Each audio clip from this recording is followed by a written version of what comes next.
मैं एक गंभीर घटना के बारे में आपसे बातचीत करना चाहता हूँ। एक लड़का है 45 साल का, उसका नाम है वकील हसन।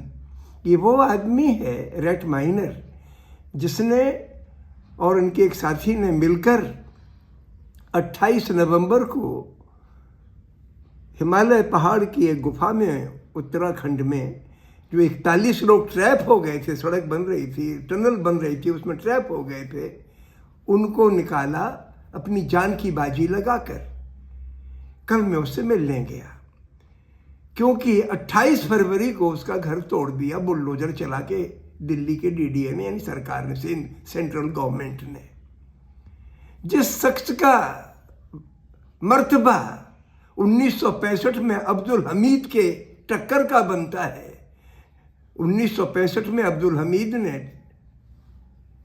वो टैंक के नीचे जाकर अपनी जान दे दी थी और इस तरीके से हिंदुस्तान की जो पाकिस्तान से लड़ाई चल रही थी उसमें हिंदुस्तान का को मजबूती दिलाई थी। उसी तरीके से इस लड़के ने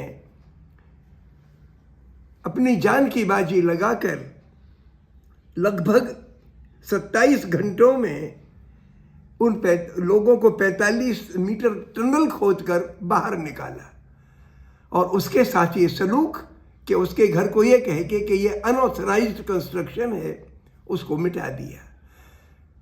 और ताज्जुब ये है कि पूरी बस्ती कल में खजूरी खास गया जहां इस लड़के का घर है। पहले तो उसकी वाइफ मिली, सड़क पे सामान रखा हुआ है, घर का जहाँ टूटा घर है उसी के सामने सड़क पे एक तख्त पे और कुछ चारपाई वगैरह पे सामान रखा है। इनके 3 बच्चे हैं।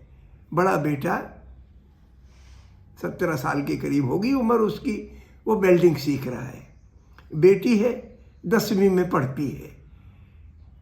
छोटा एक बच्चा है और इस वक्त इम्तिहान आने वाले हैं 10वीं के, लेकिन बुलडोजर चल गया। अब बेहद परेशान कि हम क्या करें, कहाँ जाएं। ये कोई करोड़ धनी परिवार नहीं है, सामान्य परिवार है, लेकिन सत्यनिष्ठ है। जब मैंने बातचीत की वकील हसन से, उसके चेहरे पर कोई मलाल नहीं था, किसी किस्म की नफरत घृणा नहीं थी, बल्कि मुझे देख के तो खुशी से झूम गया। वो कहने लगे कि आप जैसे लोग इस मुल्क में हैं, यही तो अपना वतन है। इतनी खुशी मुझे उससे हुई और उस बात को, इसका कोई घमंड नहीं है कि उसने लोगों की जान बचाई। उसने कहा तो मेरा दिल में था तो मैंने कर लिया, इसमें कोई बड़ी बात थोड़ी है। इतनी मोहब्बत उसके अंदर इंसानियत से, इंसानों से। उसके बच्चे भी वैसे ही सरल सीधे, उसकी वाइफ तो और भी सरल। मैं तो दंग रह गया ऐसे लोगों से मिलके। लेकिन हुकूमत इस तरीके से बुलडोजर चलाती है बस्तियों को अनधिकृत कह के। वैसे दिल्ली की तमाम बस्तियां, मैं कई बस्तियों में घूम आया पिछले दिनों जिसमें हिंदू मुसलमान दोनों रहते हैं, उनको अनधिकृत कह के उनको गिराने की सरकार की मुहिम चल रही है। 2 दिन पहले मैं लखनऊ में गया था, वहाँ एक अकबर नगर जगह है, वहाँ से मैं जब स्कूटर से गुजरा गोमती नदी के किनारे किनारे, पता लगा कि 450 घर तोड़ दिए, ज़्यादातर वो मुसलमानों के थे। फिर किसी से पूछा तो उन्होंने कहा कुछ जगह हिंदुओं के घर भी तोड़े गए। अजीब किस्म का सुंदरीकरण है। आप जिस चाहे बस्ती को एक्वायर कर लो, कहो ये जंगल का इलाका है, ये नदी का तट है, और कॉन्सिक्वेंटली उसमें आप अक्षरधाम मंदिर तो बना लोगे आप, लेकिन लोगों की बस्तियां उजाड़ दोगे। अजीब किस्म की चीज़ है ये। इंसान का वजूद मिट्टी में मिला के रखा हुआ है। अरे भाई, ये सारे के सारे अपने वतन के लोग हैं। मुसीबत के मारे गांव में काम धंधे नहीं चलते तो शहर में आके बस के शहर का काम करते हैं, किसी की खैरात पर नहीं पलते हैं, और उनके घरों को आप इस तरीके से उजाड़ दोगे। और इस लड़के से कहा गया, चूंकि इस लड़के ने जान बचाई, पूरी दुनिया में शोहरत हो गई वकील हसन की, तो कहा कि आपके लिए हम नरेला में, जहां वो अभी रह रहा है वहां से 35 किलोमीटर दूर नरेला में 25 वर्ग गज जगह देंगे, इन 1 कमरे की जगह देंगे। यहाँ इसके 2 कमरे थे, घर था, मतलब बाथरूम था, किचन थी, और काम धंधा वहीं मिलता था उसको, ये पक्की नौकरी में नहीं है। ये काम सीख लिया इसने, और इसके काम का नाम है, इसको कहते हैं ट्रेंचलेस जैक पाइप पुशिंग वर्क।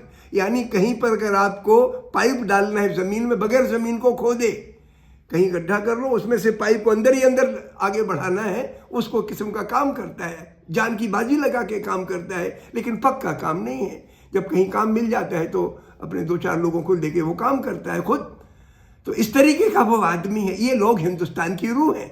और जब आप किसी बस्ती को एक्वायर करते हैं, अब वहाँ नया कंस्ट्रक्शन करना है, उनको भगाना है, तो बहाना बना के कि साहब आपका अनऑथराइज्ड है। अगर कोई आदमी 10-20 साल से वहाँ रह रहा है, उसका राशन कार्ड है, उसके वो बिजली का कनेक्शन वगैरह सब आपने दिया हुआ है, वहाँ स्कूल भी चलता हो, तो उस इलाके में ये सडनली आप बुलडोजर ला के गिरा देते हैं।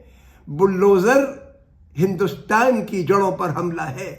कोई भी हुकूमत किसी भी आदमी का घर इस तरीके से गिरा नहीं सकती बगैर नोटिस दिए, बगैर कायदे कानून का रास्ता अख्तियार किए। बहुत ही गलत, ये देशद्रोह है। हुकूमत की तरफ से हो, चाहे कातिलों की तरफ से हो, डाकुओं की तरफ से हो, काम गलत है, बहुत ही गलत है। मैं चाहता हूँ कि वकील हसन का हम एहतराम करें, सम्मान करें और उसकी सरलता को, उसकी इंसानियत को पहचानें।